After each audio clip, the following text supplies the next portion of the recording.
우리 같이 말씀 보도록 하겠습니다. 출애굽기 3장 1절에서 10절 말씀입니다.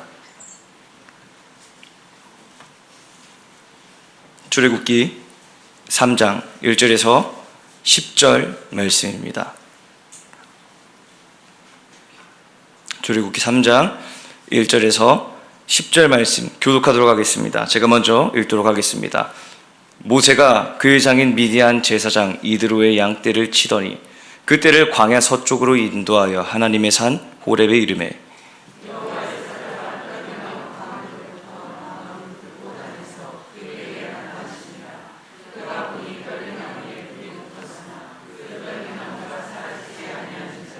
이에 모세가 이르되 내가 돌이켜 가서 이 큰 광경을 보리라.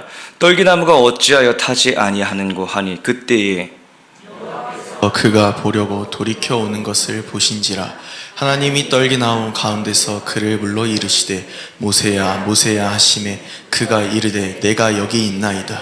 하나님이 이르시되 이리로 가까이 오지 말라. 내가 선 곳은 거룩한 땅이니 내 발에서 신을 벗으라. 또 이르시되 나는 내 조상의 하나님이니 아브라함의 하나님 이삭의 하나님 야곱의 하나님이니라. 모세가 하나님 배웠기를 두려워하여 얼굴을 가리매 여호와께서 이르시되 내가 애굽에 있는 내 백성의 고통을 분명히 보고 그들이 그들의 감독자로 말미암아 부르짖음을 듣고 그 근심을 알고 내려가서 그들을 애굽인의 손에서 건져내고 그들을 그 땅에서 인도하여 아름답고 광대한 땅 젖과 꿀이 흐르는 땅 곧 가나안 족속, 헷 족속, 아모리 족속, 브리스 족속, 히위 족속, 여부스 족속의 지방에 데려가라 하노라. 이제 가라. 이스라엘 자손의 부르짖음이 내게 달하고 애굽 사람이 그들을 괴롭히는 학대도 내가 보았으니 이제 내가 너를 바로에게 보내어 너에게 내 백성 이스라엘 자손을 애굽에서 인도하여 내게 하리라. 아멘. 자, 오늘은 창세기 아니죠. 출애굽기 3장 1절에서 10절 말씀으로 구별되다라는 제목으로 함께 말씀 나누도록 하겠습니다. 자, 오늘 본문은 모세가 호렙산에서 하나님을 만나는 장면을 기록하고 있습니다.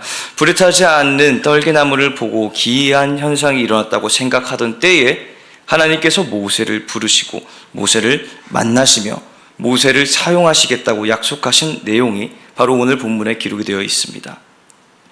여러분, 우리가 모세라고 하면 아주 잘 알고 있는 성경 인물 중 하나죠. 억압받는 이 이스라엘 백성들을 애굽으로부터 이끌어낸 지도자이며 그 과정 가운데 하나님께서 모세와 동행하심으로 이스라엘 백성들을 위해 기적을 행하시기도 하셨습니다. 또한 하나님께서 시내산에서 모세에게 율법을 주시기도 하셨죠. 그러므로 신약에서 보면 마태복음 17장에 베드로, 야고보, 요한을 데리고 높은 산으로 올라가신 예수님께서 모세와 엘리야와 더불어 말씀을 나누는 장면을 우리가 볼 수가 있습니다. 모세는 율법을 대표하는 인물로서 성경 인물 중 아주 중요한 인물이었음을 우리가 알 수 있죠. 그러나 모세가 중요한 인물이라고 해서 모세의 태어나서부터 죽을 때까지, 그러니까 그의 일평생 전부가 그러하지는 않았습니다. 신명기 34장을 보면 모세의 죽음과 이스라엘의 다음 지도자에 대해서 기록하고 있는데 모세의 죽을 때의 나이가 보면은 120세라고 기록이 되어 있습니다. 오늘 본문에서 하나님께서 부르셨을 때 모세의 나이는 80세였죠. 하나님께서 모세를 40년 동안 민족의 지도자로 사용하시며 하나님의 뜻을 모세를 통해서 이루셨지만 그보다 앞선 모세의 80년 인생은 하나님께서 사용하신 이 40년 인생에 비해서 성경에 무언가 기록된 내용이 특별히 없습니다. 그러다 출애굽기 3장 모세의 나이 80세가 되어서 하나님께서 모세를 부르시는 것을 볼 수가 있죠. 여러분 아시다시피 10년이라는 기간만 보더라도 사실 짧지 않은 기간입니다. 무언가 처음 시도한다고 하더라도 10년 동안 꾸준히 그 일을 했다면 그 일에 대해서 지식도 많이 쌓았을 테고 경험도 많이 쌓았을 것입니다. 다시 말해 그 일의 전문성을 띠게 되는 것이죠. 반대로 말하자면 10년 동안 했던 것을 정리하고 새로운 일을 시작하는 것은 그만큼의 모험을 띠게 됩니다. 다시 처음이라는 단계를 지나가야 되고 적응이라는 그 시기가 필요합니다. 모든 지식들을 기초 지식부터 구축하기 시작해야 하는 것이죠. 여러분, 제가 고등학생 시절에 문과, 이과가 명확하게 나눠져 있던 때였습니다. 고1 때는 통합이었지만 고2부터는 문과와 이과로 나누어지게 되었습니다. 저는 애초에 문과는 관심도 없던 사람이었기 때문에 무조건 이과를 택했습니다. 그리고 자연스럽게 저는 공대로 들어가게 되었습니다. 그러나 배우던 학문을 포기하고 다시 이 신학이라는 길을 선택하고 걸어나가기 시작했습니다. 이때가 제 나이 27이었습니다. 고1인 17부터 26까지 저는 이 10년 동안 이과였고 공대스러운 마인드로 일상을 지내왔습니다. 그러나 신학과에 입학한 후에 이제는 문과가 가지고 있는 이 지식이나 스타일을 이해하고 받아들여야만 했습니다. 공대생, 특별히 저는 신소재를 전공을 했는데요. 이 신소재 공학은 수업을 받고 공부할 때 절대 이 아이패드에 한글을 쓰지 않습니다. 장문을 할 필요가 없었던 학문이 바로 이 신소재 학문이었죠. 문운종 위에 그냥 3차원의 그래프를 그리며 그래프와 갖는 의미가 무엇인지를 파악했습니다. 수식은 당연히 다 영어로 되어 있었죠. 시험 때도 마찬가지입니다. 문제에 대한 답안지에 적을 때 모든 것은 수식으로만 진행이 되었습니다. 한글로 적어서 굳이 설명할 필요가 없었죠. 답에 대한 기준은 이 적어낸 수식과 계산이 맞냐 틀리냐였고 그것에 따라서 점수와 학점이 책정이 되었습니다. 그런데 제가 이제 신소재공학을 그만두고 신학과를 들어보니까 공부하는 방식이 전혀 달라졌습니다. 더 이상 제 패드에는 그래프를 찾아볼 수 없게 되었죠. 글을 읽고 이해하며 이해한 것을 토대로 제 생각을 붙일 줄 알아야 했습니다. 모든 수업의 과제는 글쓰기가 기반이 되었고 작문 능력이 필수적인 요소가 되었습니다. 시험도 보면 대부분의 시험이 다 서술하시오, 논술하시오, 기술하시오와 같은 본인의 생각을 묻는 문제들로 바뀌었습니다. 그래서 저는 비록 살아온 인생은 얼마 되지 않았지만 10년의 이 세월 동안 익숙해져 있던 삶, 그리고 익숙해져 있던 이 사고방식 등에서 새로운 삶에 적응하는 것이 얼마나 자신을 바꾸기 위해 노력해야 한다는 것인지를 알았습니다. 특히 기존의 삶과는 정반대의 삶이 새롭게 찾아온다면 모든 것에 적응해야 한다는 사실 말이죠. 다시 본문으로 돌아와서 모세는 10년의 세월이 아니었습니다. 40년은 애굽의 왕자로서, 40년은 미디안에서 목자로서의 인생을 살아갔습니다. 합쳐서 80년의 기간 동안 모세는 자신의 인생에 맞춰서 자신의 삶의 방식에 충분히 익숙해진 삶을 살았습니다. 내일은 무엇을 해야 할지, 한 달 뒤에는 무엇을 해야 할지, 무엇을 준비해야 할지 고민하지 않아도 이미 그의 삶의 루틴이 다음 일을 실행하기에 충분히 준비가 되어 있었을 것입니다. 다시 말해서 몸이 그 일을 기억하고 있었다는 것이죠. 그러나 하나님께서 자신의 삶에 익숙해져 있던 모세를 부르십니다. 그리고 가장 먼저 하시는 말씀이 있으시죠. 오늘 본문 5절 말씀에 기록이 되어 있습니다. 우리 5절 말씀 같이 보도록 하겠습니다. 같이 읽겠습니다. 시작. 하나님이 이르시되 이리로 가까이 오지 말라. 내가 선 곳은 거룩한 땅이니 내 발에서 신을 벗으라. 아멘. 자, 하나님께서 모세를 부르신 후에 가장 먼저 하신 말씀은 가까이 오지 말라라는 말이었습니다. 왜 그렇습니까? 지금 모세가 있는 이 곳이 거룩한 곳이기 때문이었습니다. 여러분, 거룩이라는 말은 하나님께서 하나님을 드러내실 때 사용한 단어입니다. 레위기 11장 44절에서 45절을 보면 하나님께서 하나님을 거룩하다라고 표현하는 것을 볼 수가 있습니다. 하나님은 거룩하신 하나님이시죠. 그러므로 모세가 서 있는 이 땅이 거룩한 땅이라고 말씀하시는 이유는 하나님께서 모세가 서 있는 그 땅에 계셨기 때문입니다. 이곳에서 하나님께서 모세에게 말씀하시죠. 내 발에서 신을 벗으라. 여태까지 모세가 어디든 돌아다닐 수 있도록 도와주던 이 신발, 함께하던 신발을 하나님께서는 벗으라고 하셨습니다. 어쩌면 이 신발에는 모세의 인생길이 묻어 있었을 것입니다. 그러므로 하나님께서 먼저 그의 신발을 벗으라고 명령했죠. 다시 말해서 이것은 하나님이 계신 거룩한 이곳에서는 이 전의 것들, 자신의 힘으로 살아왔던 그 모든 나날들, 그리고 자신의 힘으로 지난 날에 나의 모습을 지탱해왔던 그런 나날들은 이제는 필요가 없다는 것을 의미합니다. 이제는 그것을 의지하지 말고 새롭게 말씀에 의지하여 거룩한 인생을 시작하라 라고 말씀하시는 것이 바로 내 발에서 신을 벗으라 라고 말씀하신 하나님의 말씀이었죠. 그렇다면 모세의 입장에서는 과연 이것이 쉬운 일이었을까요? 그렇지 않았을 것입니다. 물론 모세는 이미 한번 왕자의 신발을 벗고 목자의 길을 갔습니다. 자신의 인생에 있어서 큰 변화가 찾아왔지만 잘 적응하고 목자로서 다시 40년의 인생을 살았습니다. 그러나 지금 모세는 40년 전과는 다릅니다. 아무리 이미 한 번 인생에 대격변을 겪었더라고 하더라도 모세의 나이가 이미 80이며 이미 인생의 3분의 2가 지난 시점이 다가왔습니다.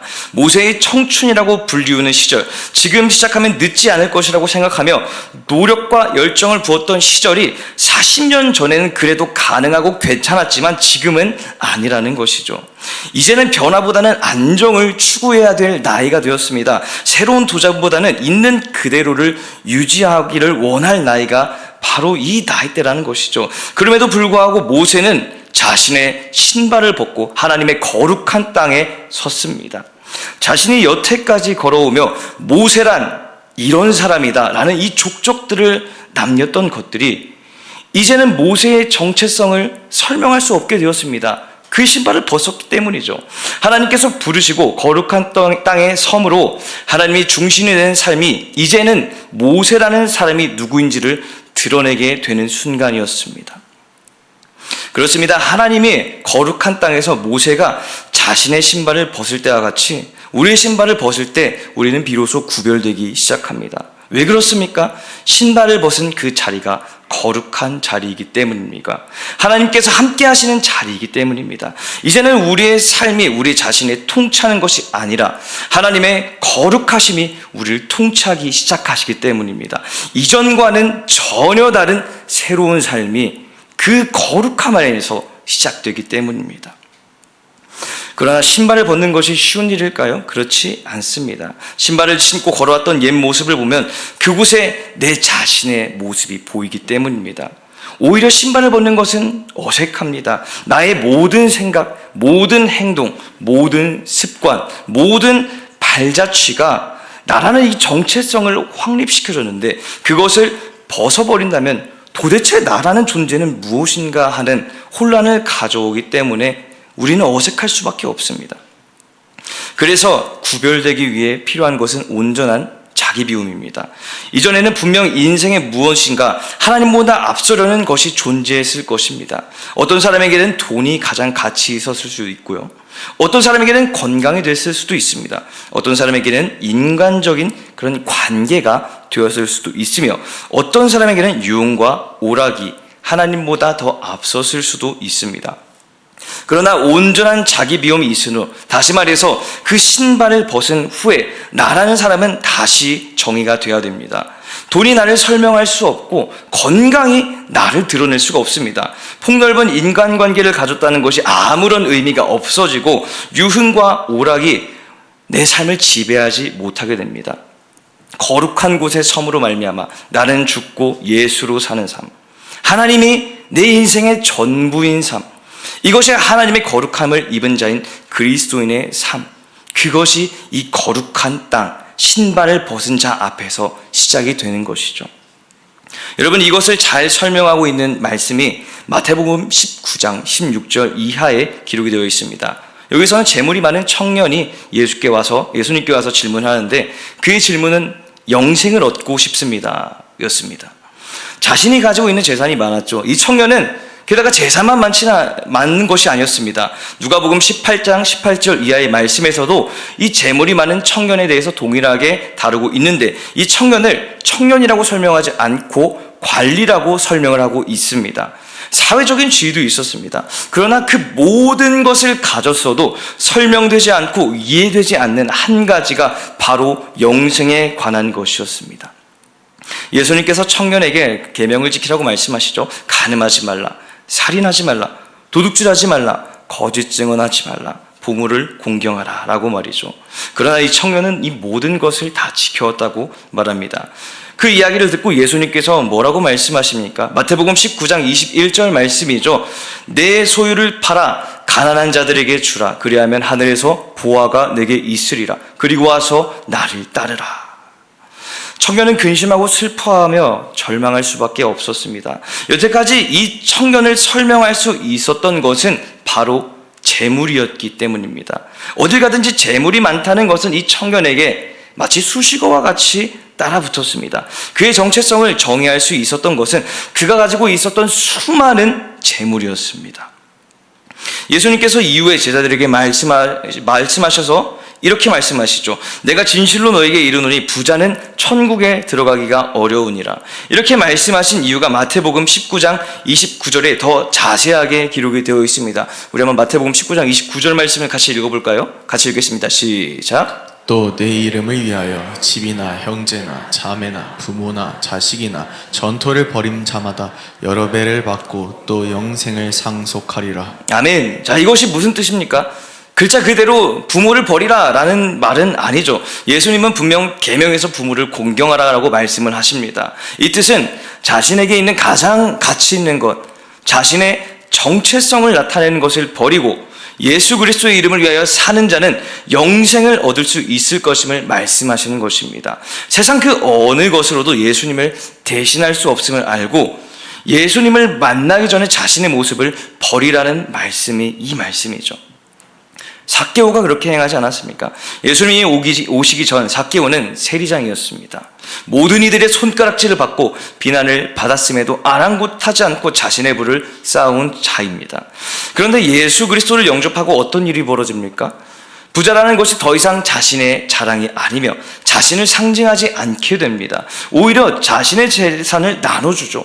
누가복음 19장 8절에서 뭐라고 말합니까? 이렇게 말하고 있죠. 내 소유의 절반을 가난한 자들에게 주겠사오며 만일 누구의 것을 속여 빼앗은 일이 있으면 내 갑절이나 갚겠나이다 라고 말입니다. 오늘 우리도 그리스도인으로 살아가는 자들이라면 하나님의 거룩함을 입어 여러분들의 신발을 벗어야 합니다. 하나님이 계신 곳은 거룩한 곳입니다. 지나온 우리의 삶이 감히 하나님의 거룩함을 덮을 수 없는 것이죠. 그저 하나님의 앞에서 하나님께 엎드리고 하나님의 부르심에 우리는 응답할 뿐입니다.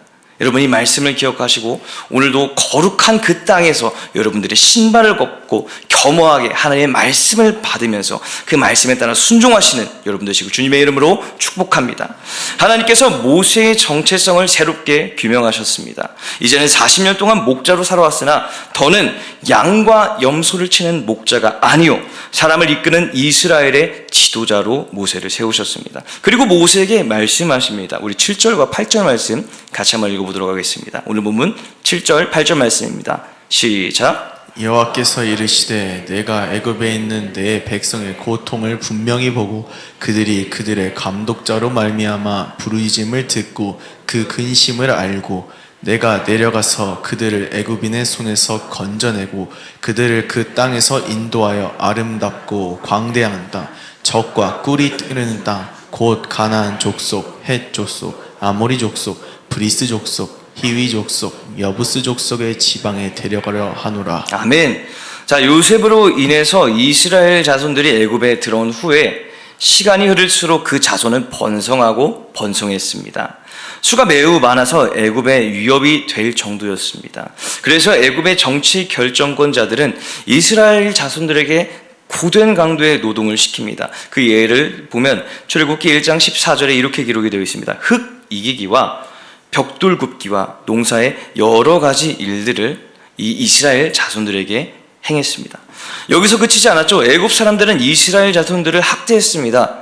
모세가 애굽 사람을 죽인 이유가 드러나 있죠. 출애굽기 2장을 보면 11절에 애굽 사람이 한 히브리 사람을 모지게 때리는 것을 보았습니다. 이스라엘을 향한 애굽의 횡포가 드러나는 장면이었죠. 이러한 일들로 이스라엘 자손들의 고통에 파묻혀 살아가는 그 모습을 하나님께서 보셨습니다. 그리고 하나님께서 내려오셔서 그들을 애굽인의 손에서 건져내어 아름다운 땅, 젖과 꿀이 흐르는 땅으로 인도하신다고 말씀하신 것이 바로 이 7절과 8절 말씀인 것이죠. 그리고 9절과 10절 말씀을 우리 같이 보도록 하겠습니다. 9절, 10절 말씀입니다. 시작. 이스라엘 자손의 부르짖음이 내게 달하고 애굽 사람이 그들을 괴롭히는 학대도 내가 보았으니 이제 내가 너를 바로에게 보내어 너에게 내 백성 이스라엘 자손을 애굽에서 인도하여 내게 하리라. 아멘.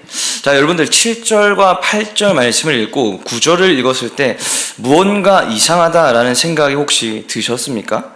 8절에서 분명히 하나님께서 내려가서 이스라엘 자손들을 애굽인의 손에서 건져내시겠다라고 말씀하셨습니다. 그들을 아름답고 광대한 땅, 젖과 꿀이 흐르는 땅으로 인도한다고 하셨죠.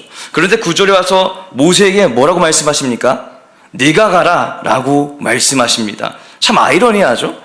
하나님께서 애굽 사람들이 괴롭히는 것과 학대하는 것을 보았으니 모세를 보낸다고 말씀하십니다. 하나님께서 고통의 소리를 들으셨다고 말씀하지만 실제로 바로에게 가는 것은 모세였습니다. 하나님께서 인도하신다고 하셨지만 실제로 이스라엘 자손을 애굽에서 이끌어 인도할 사람은 모세라고 하나님께서 말씀하셨습니다. 여러분, 한번 이 장면을 모세의 입장에서 한번 생각해 보십시오. 모세는 억압받는 이스라엘 백성들을 향한 하나님의 원대한 계획을 들었습니다. 8절까지만 해도 모세는 하나님께서 직접 하나님을 드러내시며 이스라엘 백성들을 구하시겠구나라고 생각을 했을 것입니다. 그런데 9절과 10절 말씀을 듣고 어떻게 생각했겠습니까? 모세는 분명히 이렇게 생각했을 것입니다. 방금 전까지 하나님께서 하신다면서 그걸 제가 한다고요? 라고 말이죠. 여러분, 11절을 보십시오. 11절에 쉬운 성경으로 한번 내용을 보도록 하겠습니다.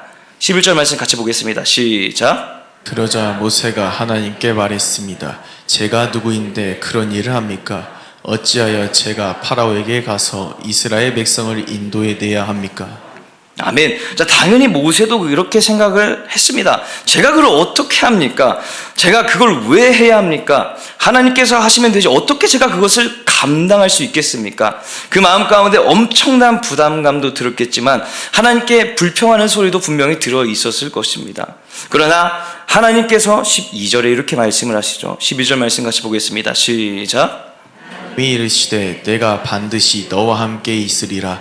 내가 그 백성을 애굽에서 인도하여 낸 후에 너희가 이 산에서 하나님을 섬기리니 이것이 내가 너를 보낸 증거니라. 아멘. 하나님께서 말씀하시죠. 내가 반드시 너와 함께 있으리라. 이것이 하나님께서 모세에게 하신 약속입니다. 어느 곳에 있든지 무엇을 하든지 내 신을 벗은 구별된 자, 거룩한 자, 그가 바로 너희에게 반드시 너와 함께 있으리라 하나님께서 말씀하십니다. 이후에 모세가 이스라엘 백성들을 애굽에서 인도하는 내용을 보십시오. 바로 앞에 선 곳은 모세였지만 애굽의 10가지 재앙을 내리고 바로의 마음을 돌리신 분은 하나님이셨습니다. 이스라엘 백성들을 애굽에서 이끌어내게끔 말한 것은 모세였지만 그 모세에게 떠나라고 명령하시며 구름기둥과 불기둥을 보내신 분, 그분도 하나님이셨습니다. 오늘 본문 7절에서 10절만 보면 계획은 하나님께서 하시고 실행은 모세가 하는 것처럼 말씀하시지만 하나님께서는 그 가운데 모든 것에 관여하시며 모든 것을 지휘하시며 모든 것을 실행하셨습니다. 여러분, 창세기 37장을 보시면 요셉의 이야기가 등장하는 것을 볼 수가 있습니다. 요셉은 야곱의 총애를 받았던 아들이었습니다. 요셉을 향한 남다른 사랑은 요셉의 형들이 다 느낄 정도였습니다. 형들이 잘못하면 아버지 야곱에게 가서 다 일러 바치고 꿈을 꿨는데 형들의 곡식단이 자신을 둘러싸서 절한다고 말하며 형들에게 미움받을 짓을 골라서 다 했던 사람이 바로 요셉이었죠. 얼마나 쌓였던 게 컸으면 형들이 요셉을 죽일 생각을 했겠습니까? 그러려다 생각을 바꿔서 요셉을 미디안 상인에게 팔아 넘깁니다. 그들은 애굽으로 향했고 요셉은 보디발에게 팔렸습니다. 그러나 그곳에서 요셉은 보디발에게 신임을 얻었죠. 보디발은 요셉에게 자신이 먹는 것을 제외한 모든 것을 다 맡겼습니다. 왜냐하면 요셉의 손에만 맡기면 무엇이든 전보다 훨씬 더 좋은 상태가 되었고 성공한 것이 되었기 때문입니다. 하지만 보디발의 아내가 퍼뜨린 누명으로 요셉은 왕의 죄수가 갇힌 감옥에 갇히게 되었습니다. 그러나 그곳에서 또한 요셉은 간수장의 신임을 얻었습니다. 간수장은 감옥에 있는 모든 죄수들을 다 요셉의 손에 맡겼습니다. 심지어 요셉에게 맡긴 것은 무엇이든지 신경 쓰지도 않고 쳐다도 보지 않았습니다. 요셉이 알아서 잘할 것이라는 그 굳건한 믿음이 있었기 때문이죠. 분명 요셉의 인생만 보더라면 절망적일 수밖에 없는 인생입니다. 족장의 아들로 족장의 모든 사랑을 받고 지내다가 하루아침에 애굽으로 팔려서 집사가 되었죠. 집사로서 일을 잘하고 주인의 신임도 얻어서 집사장이 되어서 그래도 어느 정도 그의 인생 가운데 회복이 됐나 싶었는데 주인의 아내가 누명을 씌워서 죄수가 되었습니다. 그럼에도 불구하고 요셉은 감옥 안에서조차 간수장의 신임을 얻어 모든 죄수들을 관리하고 있었습니다. 이 정도가 되면 요셉도 보통 멘탈은 아니었던 것이죠. 형들이 잘못한 것을 아버지에게 낱낱이 구하고 자신의 꿈을 형들에게 다 퍼뜨리며 다니는 그 모습을 보면 그저 철없는 아이 같은 그런 모습인 줄 알았으나 알고 보니 그 누구보다도 강인한 정신력의 소유자였고 그 누구보다도 긍정적인 멘탈을 가지고 있었던 자가 요셉이었던 것입니다. 여러분, 요셉이 이렇게 어느 곳에서도 무너지지 않을 수 있었던 그 원동력이 되었던 것은 무엇입니까? 그것은 창세기 39장 2절에서 3절 그리고 20절에서 21절 말씀에 기록이 되어 있습니다. 같이 읽어볼까요? 시작. 과 함께 하심으로 그가 형통한 자가 되어 그의 주인 애굽 사람의 집에 있으니 그의 주인이 여호와께서 그와 함께 하심을 보며 또 여호와께서 그의 범사에 형통하게 하심을 보았더라. 네, 20절 21절도 같이 읽겠습니다. 이에 요셉의 주인이 그를 잡아 옥에 가두니 그 옥은 왕의 죄수를 가두는 곳이었으나 요셉이 옥에 갇혔으나 여호와께서 요셉과 함께 하시고 그에게 인자를 더하사 간수장에게 은혜를 받게 하시매. 아멘. 자, 여기서 공통적으로 드러나는 부분이 있죠. 요셉의 모든 삶 가운데는 여호와께서 요셉과 함께 하셨다는 부분이 드러나고 있습니다. 다시 말해서 요셉의 모든 삶 가운데 하나님께서 모든 그 문제들을 형통하게 풀어나가신 것입니다. 다른 사람들이 보기엔 절망적이다, 불쌍하다, 어쩌다 삶이 이렇게 됐냐 안타까운 시선으로 바라볼지 몰라도 요셉은 자신을 그렇게 바라보지 않았던 것이죠. 하나님께서 자신의 삶 가운데 함께 하심을 요셉은 알았습니다. 하나님께서 함께 하심으로 하나님께서 자신의 인생에 형통함을 허락하신다는 것 또한 알았습니다. 그러므로 하나님께 자신을 맡기고 하나님만 의지했던 것이죠. 이제 정리하도록 하겠습니다. 오늘 본문 말씀을 통해 구별된 자에 대해서 함께 나눴습니다. 구별된 자는 자신의 신을 벗어 하나님의 거룩한 땅에 들어간 자입니다. 여태까지 걸어왔던 자신의 발자국, 자신의 경험, 가치관, 그 모든 것들이 나라는 사람, 나라는 이 정체성을 세워왔지만 신을 벗음으로 나라는 사람을 유지시켜줬던 모든 것들이 깨지게 된 자입니다. 그리고 그 안에는 거룩한 하나님만이 남게 된 자들이 이 신을 벗은 자입니다. 그로 말미암아 구별된 자는 하나님의 말씀과 하나님의 뜻이 그들의 인생 가운데에서 직접적으로 보여지는 자들입니다. 하나님께서 이렇게 살라고 말씀하셨으니 자신의 의지로 그렇게 살겠다고 다짐하며 살아가지만 그러한 다짐과 다짐에서 나오는 그런 행동조차 하나님께서 모든 것을 주장하시고 모든 것을 역사하심으로 드러나는 그 행동인 것이죠. 하나님 안에서 새로운 삶, 하나님 안에서 구별된 삶, 하나님과 동행하는 삶이 저와 여러분들의 삶 가운데 이어지길 주님의 이름으로 축복합니다. 오늘도 구별된 자로서 하나님의 거룩함 안에 들어가십시오. 오늘도 구별된 자로서 하나님께 모든 것을 맡기십시오. 하나님께서 그 삶 가운데 주인 되어주시고 그 삶 가운데 모든 문제를 풀어주시며 그 삶 가운데 형통함으로 이끌어 가실 줄 믿습니다. 우리 찬양하겠습니다.